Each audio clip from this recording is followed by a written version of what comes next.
This is called IQP. It's short for isolated queen pawn and is a structure that arises in many different openings. Queen's Gambit accepted, Caro-Kann, French, Tarrasch, Alapin, just to name a few. Now, you might ask me, what is there to learn from a pawn structure? As Philidor once said, pawns are the soul of chess. What he means by this is that the structure of the pawns determine where you should attack, how to develop your pieces, and what to trade. In this video, we'll specifically look at one of the most common pawn structures, the isolated queen's pawn. It can occur for both white and black, but in this video I'm going to refer to the one with the IQP as white, just because it makes it simpler to explain. So what are the pros and cons of having an isolated queen's pawn? It basically comes down to a battle of dynamic advantage versus static advantage. What this means is that, generally speaking, the one with Isolani, white, has better middle game prospects, while black has better prospects in the end game. This is because white has an open position and many ways to develop their pieces, but on the other hand, the D pawn cannot be protected by any other pawn, meaning it will become a long-term weakness. Based on this logic, white's main objective will be to create an attack, while black's goal will be to neutralize it and simplify the position, hopefully leading to a comfortable endgame. Now let's discuss some more concrete plans.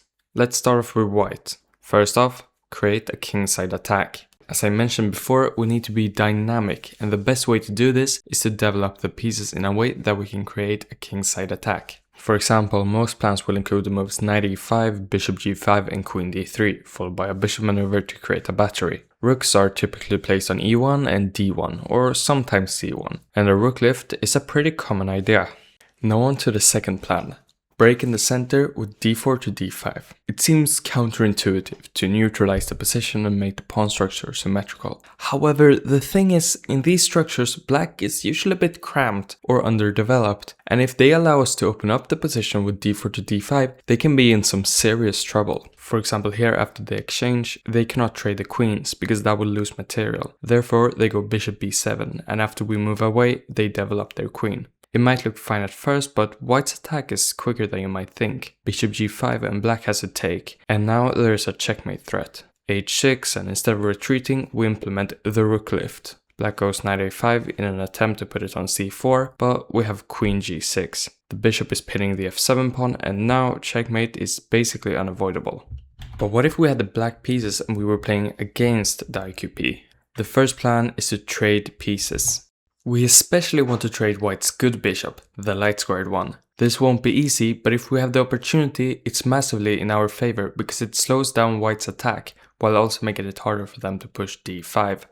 Now, the second plan is to put a knight on d5. It serves the same purpose as what we mentioned before. We gotta prevent the d5 break. It also controls a couple of key squares like f4, b4 and f6. As someone who frequently plays IQP positions as white, I hate when my opponent gets their knight there.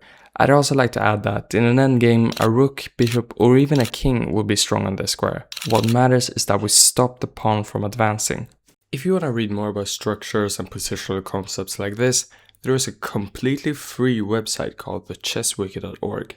It has in-depth articles about IQP, hanging pawn structures, crossbar structures, and even things like recommended tools to improve. The link is in the description, but I will warn you, the website is still in the works and there are a lot of articles still missing.